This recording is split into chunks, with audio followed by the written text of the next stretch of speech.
Welcome, players, to the next level. Here on the Batman Drew podcast, we believe that life is an immersive experience, best lived one campaign at a time. Every week, we load up a new save file and dive deep into the most interesting worlds across video games, movies, and all things fandom, all brought from the perspective of just an everyday regular dude like me. Today's mission is locked and loaded and ready for launch, so grab your controllers and remember, your campaign starts now. All right, Game of the Year awards are done, and we have our big winner, really. So, if you don't already know, the Game of the Year winner this year was Expedition 33. Was it deserving? I kind of want to break that down a little bit, but more importantly, they won 9 out of 11 of the awards they were nominated for, which is insane.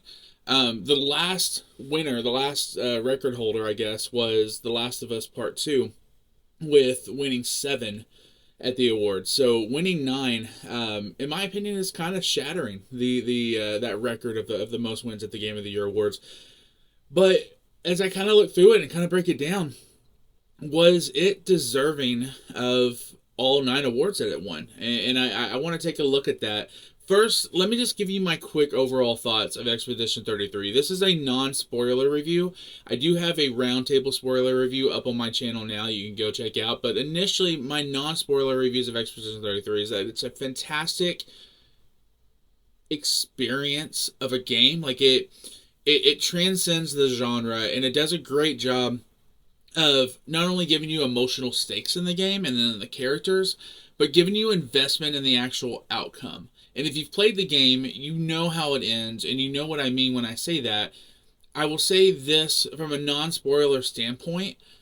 The narrative and the character development of this game is really what separates it from the rest of the pack, right? So, winning Game of the Year, I'm all on board for. I think that you know, it being, honestly, the field that it was nominated with, I didn't even see anything that really came close. And that's not a knock on the other games. That's just a testament to really how good Expedition 33 is, right? So, but here are the awards that it won. Here are the 9 awards that it took away from. First, Best Art Direction. That is an absolute. Yes, it is by far one of the most artistic and beautiful games that I think I've played in a long time. I would say that I think when it comes to the world design, the character design, the vastness and the beauty of the worlds that it built, like, I don't know what else could have came close. So art direction, I'm all for. Obviously, it's an independent indie company, so it winning best debut as an indie and also best independent game, those were locks, right? The fact that this game was made on a $10 million budget is insane, because it just shows that you can do so much with so little. You don't have to have a fucking $100,000 budget to be able to create the art you want. When you're passionate about something, you will find a way to do it, right? And what this is kind of, to me, is a resemblance of, is like content creators out there who really work to be able to create the kind of content and the kind of media that they want when they have very little to do so. Like, I am not Expedition 33 by any means, but I'm recording this fucking podcast on a $40 webcam and my laptop, and I'm live on TikTok right now. You don't have to have a shit ton of resources in order to make your art, and Expedition 33 showed that. Best performance went to Jennifer English, and do I have an issue with that? Absolutely not. Like, her performance was fantastic in this game. I think I would have given it to Ben Starr, though. I think the performance of Verso, especially at the end, when you've got to make your decision at the end on how the game plays out, I think that Verso and that performance is just chef's kiss. I think Ben Starr is really what drove the narrative of this game, and yeah, I think I would have probably given it to him, but I don't have a problem with Jennifer English winning it. I think her performance was top notch as well. Best game direction, holy shit, guys! Like this, so they won best game direction and best narrative. Both of those categories, hands down, it was Expedition 33. um, that is what, like I've already said it. It's the narrative of the story and the character development and the direction that really what drove this game. And so yeah, I have absolutely no problem with them winning it. Here's a couple of categories that I thought were questionable, however. On the spoiler review that I have up on the channel right now, for best score and music, the music didn't hit me very well. Not that I thought the music was bad. I didn't. I thought the music in the game was good. I don't feel like the music fit the game. I don't feel like the music in Expedition 33, like I felt like it took me out of the game far too often because of the choice of the music and what they decided to go with. And I hated that, right? Like, and I tried not to compare this game to Final Fantasy because I know obviously like that's a lot of the comparisons are being drawn to Final Fantasy franchise, and fair or unfair. But the music in Final Fantasy is so fucking iconic, right? And when I think back about some of the music, I think of like To Xanarkin, I think of even like just in Final Fantasy X, Eunice theme, and when you wanted to throw in, an alternative choice, so like rock music, the theme that the music that takes place at the beginning of the game when you're about to go in that first blitzball match, just I thought the music elevated those games. I don't feel like it did it with Expedition 33, and that's just subjective. Like I get it. A lot of people love the music of the games, and I'm all here for it. But for me, that's the one that it just didn't. It didn't do it for me. So if it didn't win, who should have? I thought Ghost of Yotai should have won it. Like I've listened to that soundtrack, and although I haven't played the game yet, so like. I add a caveat there because I'm talking about the music not fitting the game for Expedition 33. I haven't played Ghost of Yotai, but the music of Ghost of Yotai is beautiful. So again, this isn't a knock on Expedition 33. I like don't take it as me saying that the music was terrible by any means. It just, for me, it didn't elevate the gameplay. Best role-playing game. Yeah. But, like, I don't even know what else would even come close. I think Silent Hill was on that list, which is fine, but best role-playing game, yeah. It was definitely Expedition 33. Ultimately, those 8 awards led in the 9th and them winning Game of the Year. So, guys, if you haven't played Expedition 33, I don't know what you're doing. Like, this game is unbelievable. And I think the awesome part about it, about this game, is that it provokes conversation and thought afterwards, right? So, for me, like, I love Final Fantasy 8, for example, right? I think Final Fantasy 8 is a very underrated Final Fantasy game. I don't go about my life continually thinking about Final Fantasy 8. I've had conversations with people who haven't even played, who have no interest in playing Expedition 33, and don't care about spoilers, but who have heard the storyline and the narrative and are engaged in conversations about what the underlying story is in this game and how it really it provokes human reaction and thought and yeah, this game, hands down, Game of the Year. Couldn't be happier for it. Congratulations, Expedition 33. Let's shift our focus over to the DCU. And it in fact is the DC universe, cinematic universe, because now we are starting to have visions of what this world is going to be like, right? Past Superman. Obviously, spoilers for Superman. I absolutely love Superman. I thought it was a fantastic movie. I thought that they did a really good job of world building in it, introducing new characters that we haven't quite had in past installments, or the way that they, at least the way that they introduced them. And so clearly, Superman had a large task because it was the reboot of the cinematic universe for DC. And I thought it hit the nail on the head. I know there's a lot of haters for the Superman movie, and if you don't like it subjectively, that's fine. Like, not everything's going to hit you, but for me, I thought it was a huge win. So I've been really excited about Supergirl. Supergirl just dropped their first teaser trailer, and then last night I watched the first teaser trailer for Lanterns. And when I say teaser trailer, like it was literally like a fucking 10-second clip. Like I'm, if you're gonna throw something out there, if you're gonna put something out there for the fans to be able to digest, like I wish that it would be something, I don't know, a little bit more filling, because a 10-second clip of Lanterns was just kind of but like what we got, I loved it, but I don't know, give us more. But with all that being said, the Supergirl trailer dropped, and I don't know if I liked it.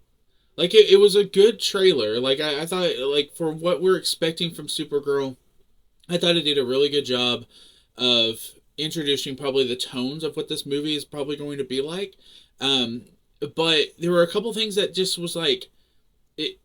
I had concern with, right? So I think James Gunn is a great director, and I think that he will put a lot of attention to detail to usher in the DCU. But my issue with James Gunn is that he has a certain vibe, and even though he didn't write and direct Supergirl, it hit those vibes. This felt like a Guardians of the Galaxy type trailer between the music in the trailer, some of the scenes and shots that we got in the trailer, what the storyline seems to develop in. Like I felt like I was watching an extension of the Guardians of the Galaxy universe, which wouldn't be a bad thing, except like Guardians of the Galaxy is an amazing part of the MCU, but it's a part of the MCU. It's not its entirety. And so my concern is I felt like we got some of those Guardians of the Galaxy tones in Superman, even though I don't think it was overwhelming. Fast forward, to Supergirl, this whole trailer felt like an extension of the Guardians of the Galaxy universe, and I don't know if that's what I want from my DCU, but from a trailer standpoint, I thought the trailer was good. We had a super quick look at Lobo coming through like that dark hallway, and I thought he looked good. He had the cigar in his mouth. I think Jason Momoa, I'm not a huge Jason Momoa fan, but I do think that like this role he's going to absolutely crush. So and then at the end, where she's swinging like that fucking wrecking ball and just wreaking havoc, like I'm looking forward to seeing a Kryptonian who I don't think really holds back her powers like Superman does, right? And so I think it's going to be an extremely action-packed and, fun movie. But I just really hope I'm not getting Guardians of the Galaxy, Volume 4. I really do. So I will say a couple of things that are winning me over, though, is Milly Alcock? I've never seen her in anything else. I know she's been in a few things. But I don't know. When I see her and I see her in this trailer, like, I'm like, that's the Supergirl that I want. And spoiler for the end of Man of Steel, or excuse me, don't come at me. Spoilers for the end of Superman. At the end when she goes to pick up Crypto, just a really fun line that I love when she's leaving and she yells out to Clark, to Superman, "Thanks for watching my dog, bitch." Like I died laughing because that movie, like Superman, although being great, like I loved it. Those are the few things about, or not few things, but those are some of the things about James Gunn's writing and his humor that I really love, that works for me, right? So similar to, again, tones to Guardians of the Galaxy, when you get the shocking F-bomb, but hilarious F-bomb being dropped by Star-Lord in Guardians 3. So overall, was this trailer a win? Yes, I believe it was. I thought this trailer was really good, and I think that I think this movie will be really good. I just really hope the tone isn't the same. Switch it up, because that was the MCU's strength. They gave us different genres and different tones and switched it up from movie to movie, especially when they were in their heyday. I want that from the DCU. So real quick on Lanterns. All we got was like a few second clip, and that was basically Hal Jordan telling Jon Stewart, like, you're ready when the ring says you're ready, puts the ring on the dashboard, and then drives the car off the cliff. Yeah, I'm here for that. I am definitely here for that. So it looks very gritty and kind of down to earth, and yeah, the Lanterns trailer, it definitely did it for me. All right, shifting back our focus to the Game of the Year awards. So, when it comes to the Game of the Year awards, it really is just a glorified commercial for the upcoming video games. I'm not mad at it. I love trailers to video games. But we get a lot of stuff in the Game of the Year awards that, not only get us excited for the future of gaming, but in some cases, get us disappointed because, video games take a long time to develop, and ultimately, at the end of the day, we don't always get what they show us. But there were some standouts for this year in some of the trailers, and I wanted to go over them real quick. So, first things first, a couple of Star Wars games on its way. We have Star Wars Fate of the Old Republic and Star Wars Galaxy Racer. So let's talk about Fate of the Old Republic. I'm already in on the fact that it's not a fucking EA game. If you've listened to my rants before, I don't like EA. I think that they are a lazy company who makes shit product that we keep buying because, well, they're a large company and they make the product and we have no other choice, right? So I'm not a fan of EA. And so that was the first thing that I noticed. Like, you could just tell in the visuals and the trailer and the tone it wasn't an EA game. So I'm here for that. We didn't get much in the way of like a narrative. We get the girl kind of walking through. You see the lightsaber at the end. Obviously, clearly about to go into a battle. The visuals look great in this, and that's never really been my problem with any of the Star Wars games. The visuals have always been really good in Star Wars. You think of the one with Cal, the Survivor, Jedi Survivor, whatever it is. You guys know what I'm talking about. The visuals in that game were great. I didn't really care for the gameplay mechanics in it, and I didn't care for the open world that we got, but I think that the visuals have always been stunning. This is not going to be any exception. Not much to talk about there, but again, my excitement really elevated when I saw it wasn't an EA production. Now, for Galactic Racers, it looks good. I don't know if I care enough about like racing games. I'm not a huge racing game fan. Not like Gran Turismo being an exception. But I don't know if I'm invested enough in a racing game to buy this when it comes out. I'm sure that like if it hits Xbox Live or ends up being a freebie on the PlayStation Network, I'm sure I'll pick it up because it looks really good. And I don't know, maybe like once we get more of it, more visuals of it, and see more of the actual gameplay, some things will change my mind.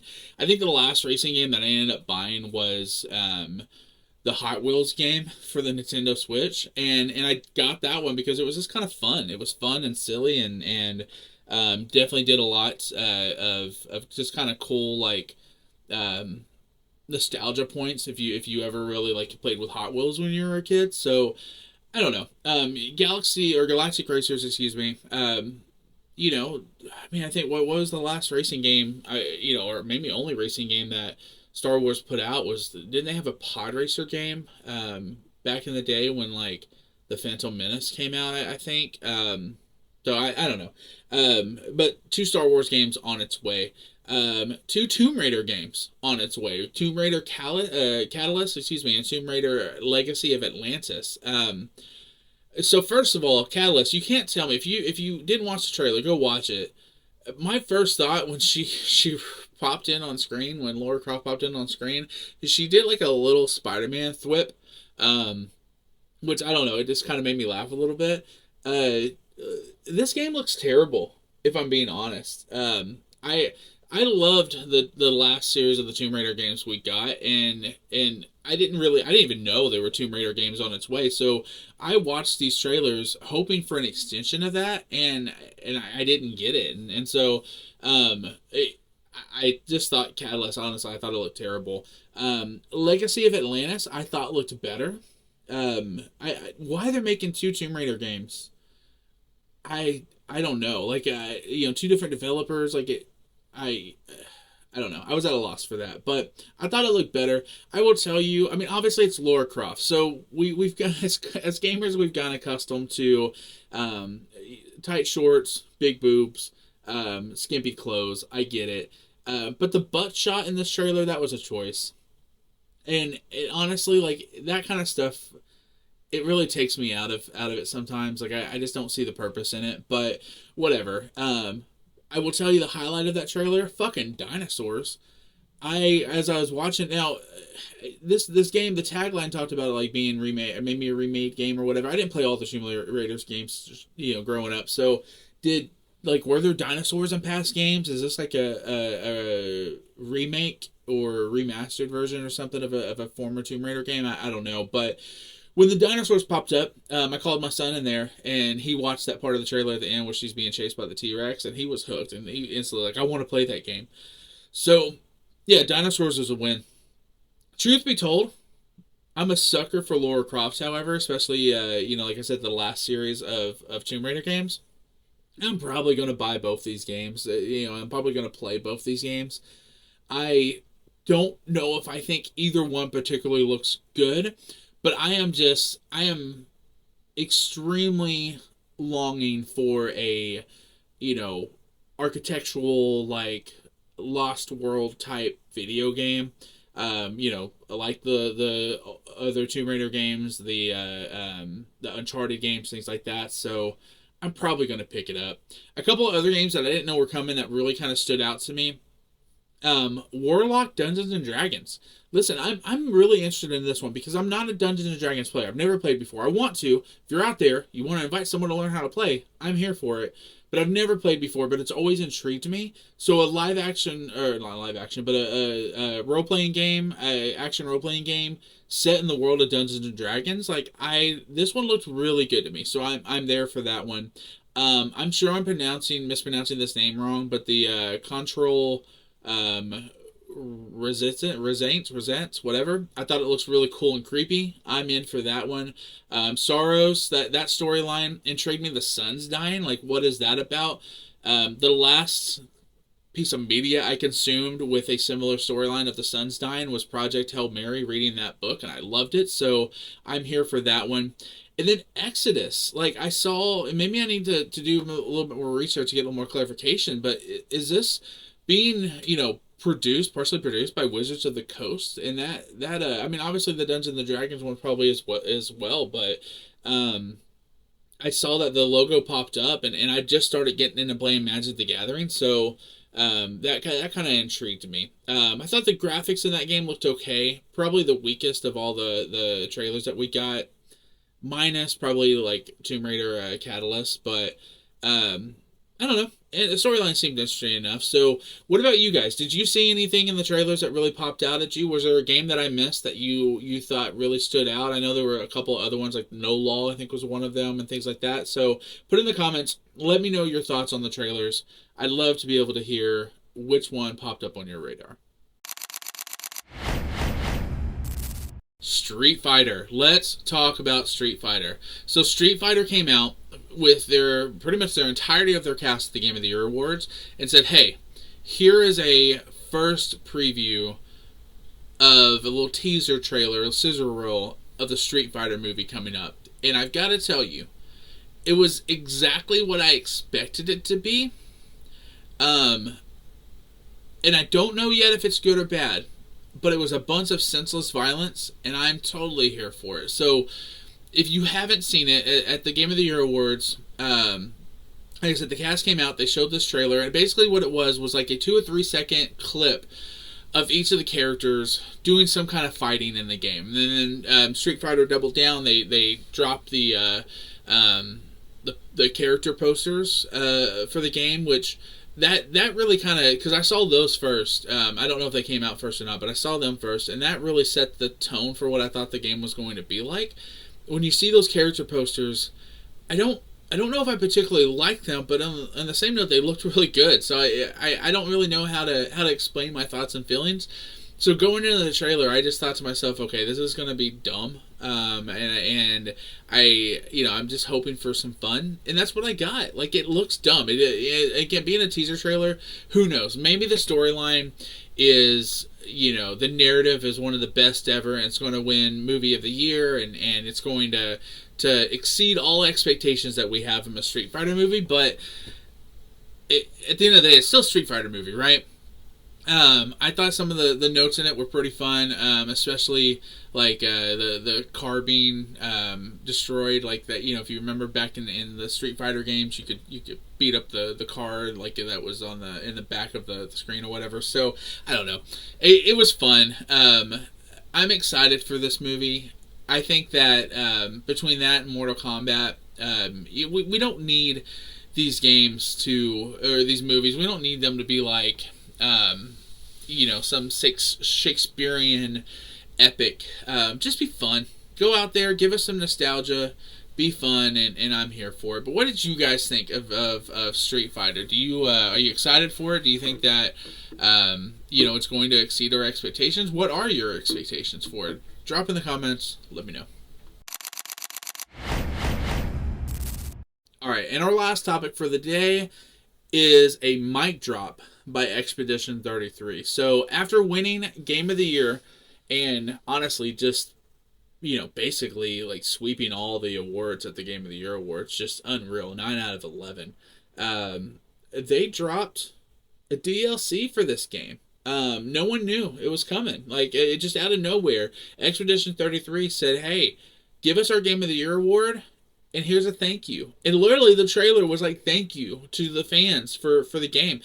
And when I first saw the trailer for the DLC, I thought to myself, like, okay, this looks stupid. Like, the color schemes, it looks like you're at a carnival. Like, it just, I don't know. It wasn't, like the first initial watch through, I was like, okay, this is a dumb DLC. But the more I thought about it, the more I really thought that this was brilliant. My biggest issue with Expedition 33 when I was playing it was just how deep and dark the tones of the game are, right? And it is a very heavy game, narrative-wise, and I think that's what worked for it. But I found myself longing for some levity in this game, and I think this DLC is going to give us that, right? It looks fun, it looks silly, it looks exciting, and I just think I love the fact that at the end of it, they came out and said, hey, thank you to the fans, thank you to everyone. Here is our DLC that you guys have been longing for, and I hope more is to come. Like, I'm not a big DLC fan. Like, if you're gonna give us the game, give us the game. Like, don't just fucking make us pay the $60 for the game, and then you're gonna drop all these like little DLCs that you gotta spend an extra 30, 40, $50 at times for. No, they like this adds, I think, true value to the game, and I think that this is a world that we want to step back into, and if we can do that while also enhancing the experience, and I think that's what this DLC is set for, I think that's a huge win. So if you haven't seen it, go take a look. Expedition 33 coming in hot with their DLC. Alright guys, that's our show for today. Listen, if you've stuck around this long, I truly want to say thank you to you. I know that life is busy. I know it's hard to make time for the things that you love. So the fact that you stuck around this long to be able to listen to the podcast, I truly just want to say thank you for it. It means a lot. So remember to always go like and subscribe, but more importantly, share, because we want to be able to grow our community and get more in depth in our conversations and just have a community full of fandom and love and appreciation. And again, thank you guys for being here. I'll catch you guys at the same Batman Drew time on the same Batman Drew channel.